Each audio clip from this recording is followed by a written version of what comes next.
Welcome to Sweet Life Beat Life. We hope this video helps. You begin by making sure Photos has access and you can select items fast.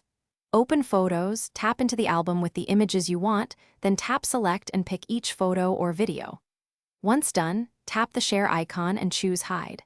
This moves the items out of the main library into Hidden.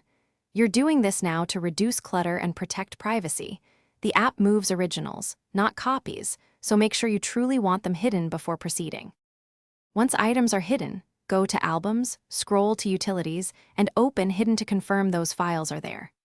Next, make sure the hidden album is locked if your iPhone supports it.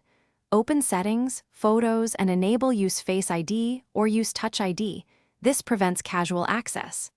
If you want extra redundancy, export important images to a locked note in Notes and secure it with a passcode. This two-layer approach protects against accidental reveals and gives you a recoverable backup. Finish by checking Settings right arrow Photos to control whether the hidden album shows in the Photos app. Turning Show Hidden off keeps it out of view. To unhide, open Hidden, select Items, tap Share and choose Unhide, or retrieve your locked note backup. If something seems missing, don't panic. Check Recently Deleted and confirm iCloud Photos is synced. Incomplete sync can delay visibility. If files are still gone, restart the device and recheck iCloud. Thanks for watching. Consider subscribing if we helped you.